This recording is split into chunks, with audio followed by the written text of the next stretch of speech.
Hi, Scott Grove here from Imagine Grove, and I have the honor to be in Matt Cremona's shop. If you guys don't know who this guy is, either turn off the computer now or Google him, or hopefully you know. Matt, thanks for having me here. Thanks for coming. Amazing shop, and we'll talk more about what he's done, including making this great cabinet in the back here. But as usual, I like to talk about the backstory. You know, like how did you become you, and how did you get here? I was born. Yeah, I was born. Like most people. You sure? So let's get into it. A little short and sweet ditty here. So, you know, where'd you grow up, and you know, when was the first time you got exposed to, you know, crafts and making and with your hands, and if that was too late, what'd you do before that? Because I know you had another life. You had another life before this.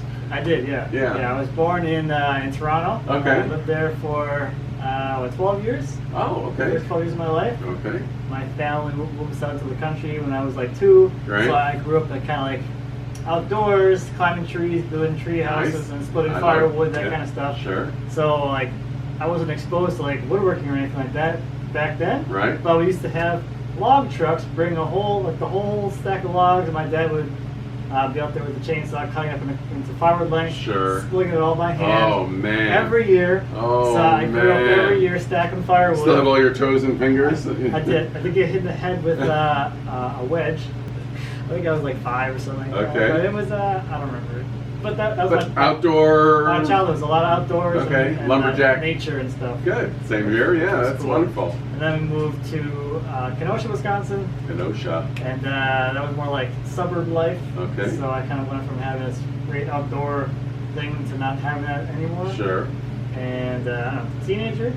Okay. So you know, high school and going to school. And were you taking shop class or anything, or? No. See, here's the crappy thing about the education system. The school I went to had a weighted GPA system. Okay. So honors level classes were weighted at a higher level than your regular level classes. Sure. Shop class was on an honors class. Right. So if you're trying to get into a college and you're going based off your numbers and your statistics, so this is how crazy it is. People would have their parents get doctor's notes excluding them from gym class, so they don't have to take that class. So the lowers the. Oh my God, that's crazy. So that's the kind of thing I went through, which was kind of sad because I think I really actually would have enjoyed it. But being, you know, academically focused, it would not be smart to do so. Sure. So. Wow. Okay, so get through high school, college. You go to college? I went to college. I started off with a biology major. That went terribly for me, absolutely terribly. In my junior year, I switched to finance. And information systems. Okay. And then you got a real job, jumped into the workforce? I did software design for a startup company. I did health record software for chiropractors. I started doing that job because I was opening mail at a chiropractor's office, and he wanted to do that as a business. So so literally, like mailroom boy, I would open them. I was doing that was literally you started in the mailroom. Yeah, I mean it wasn't an actual mail room, but it was in the back office, opening all the mail and sorting.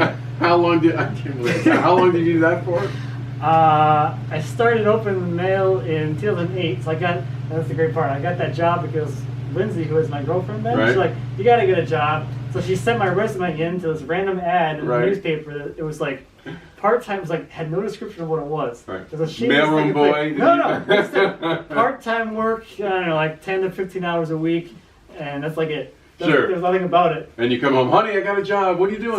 Opening mail. I got this call. I'm like, okay, I'll come in for an interview. I'm like, okay, and so it was opening mail and courier. Anyway, so I was doing that for about like a year or so, and then he decided that he wanted to start doing this system. Mm-hmm. And in the time when I was a mail boy, I was like, hey, I also know how to fix computers and things. Sure. I started doing all the computer maintenance, all the desktops and servers and network, So I have a VCR that clock lights. Can you help me stop that clock linking? You know how to do that? I might be one of the few people that can. Okay. You're doing this for how many years?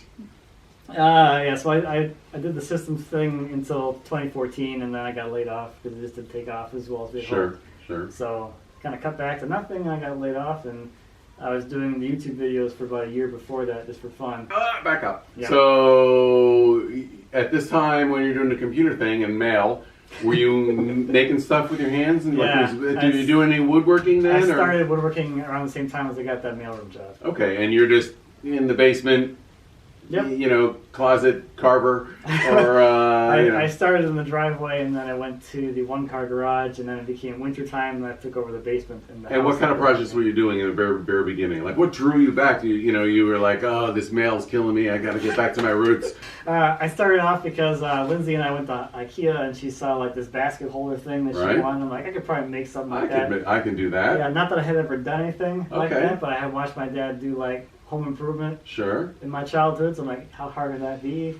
I went for it, yeah. Okay, so awesome. A plywood box, and just enough room for 2 baskets. That's all it really is, just a plywood box with a shelf. Okay, look out, IKEA. he's yeah. So you did that. You're doing the mail thing, and you like these projects, and then while you were there, then you just did the YouTube. You just said, we're gonna just have fun with that. Yeah, so I did woodworking for about 5 years. Wanted to start making videos for like years. And every single time I started doing it, I'm like, I can't even watch this. This is so bad. Right. And I got discouraged, and I kind of gave up for a while, and I restarted that several times until I finally was like, the one and only New Year's resolution I've ever made in my life. Right. Where I'm gonna start making videos on YouTube finally.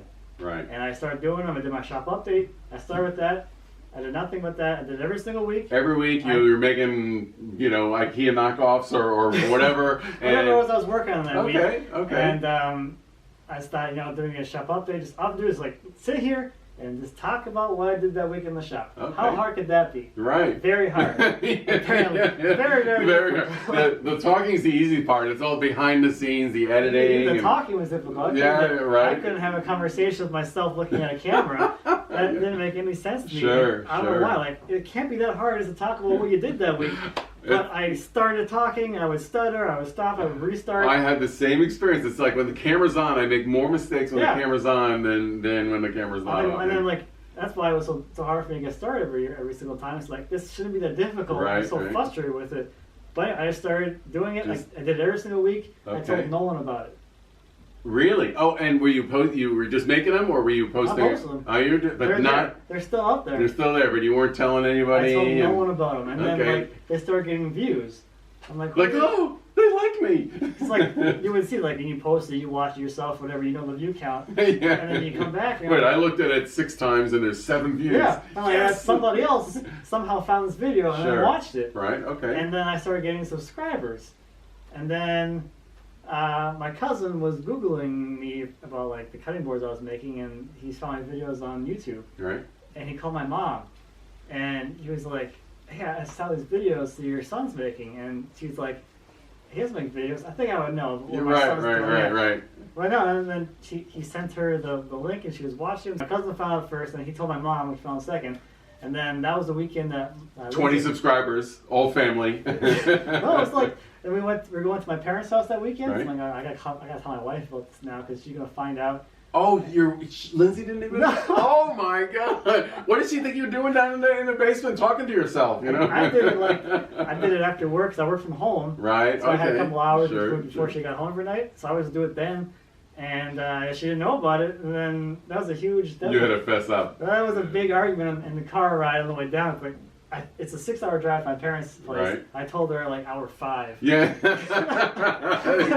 She gets through about it too long. Oh, that's funny. I said she was not happy with me. Why? Well, just didn't want you putting it out there, or. Well, that didn't feel comfortable telling her about it. So right. I totally understand that. Sure. But I mean, I was embarrassed about it. Right. Well, okay. So, so now from your woodworking skills, because quite frankly, you are accomplished. I mean, I'm watching some of the stuff you're making. I'm like, man, where the hell did you learn that? And you just you taught yourself, or did you take any classes, or are you just watching YouTube? Well, when I started, there wasn't a whole lot of YouTube. So after you've heard these things, they're called books. Yeah, books.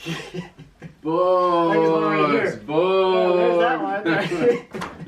I read a lot of books. Okay. And magazines. But what really helped me the most was just getting out of the shop and doing it. Just doing it. Just get out there, make the mistakes, muddle your way through it, figure it out. I always say nothing's learned by doing it right. Yeah. every day. Sure. So I get done with work at 5. I'd be out in the shop after dinner. I'd probably eat real quick. I'm up there by like 5:36. I'd be up there until about 10 o'clock at night every day during the week. 10, 12, 16 hours a day, Saturday, Sunday. Yeah. Okay. So I could easily get 40 hours a week in the shop. Right. Figuring Okay. things out, learning, building things. So you're doing the YouTube things on the side, because I know when we first met and I judged the Northern Wood show 2-3 years 2016. ago. Yeah. I remember Charlie Kosoric Yeah. introduced me to, you gotta be, he makes videos, and I was like, yeah, you make videos. Wow, I'm kind of thinking about doing that. Who do you make videos for? And like, I make videos for myself. Yeah, but what do you do for a living? I make videos. And it was like this back and forth, and then you finally said, I make videos for myself. No, you said I transitioned a year ago. Yeah. And I make videos, and then a light went up. I'm like, wait, what? You make videos for like you can make a living doing that? And it was really interesting. And I don't know if I was making a living back then, but I was attempting to. Right. Well, I think at the time you had like 30,000 subscribers. I definitely was not making a living. Yeah, and now you're at 250 or something crazy. I'm getting up there. Yeah, I'm up like 240. Wow, it's crazy. So, or when did you decide like I'm gonna quit my job and I got laid off. So you got laid off. So you were forced to transition, or at least you just had the free time and you just went for it. Yeah, well, I went through the whole I did my resume. I headhunters. I did the breakfast with whoever, the network. Sure. I did all that crap. And nothing was happening. You know what? I've been doing this YouTube thing for a year now. At that point, other people have transitioned to doing it full time. Right. So it can't be anything mysterious. Not to say that the other people who have done it aren't smart or talented or whatever. Sure. But it's possible for someone else to do it. I'm pretty sure that I could figure out how to do it for myself, and that's what I really wanted to do. And you know how to change a VCR clock, so yeah, exactly. That's half the battle. That's half the battle, and you're good to go. Okay, wow. And that was it. And ever since, and then was there a point in the whole YouTube development that you noticed like, oh, this is really happening, or was it just? Because I remember you told me what you put in is what you get out. So, and that's probably the weekly updates or weekly things, or it just was a slow thing. That's helped me stay consistent with it, but it's been very linear in my growth.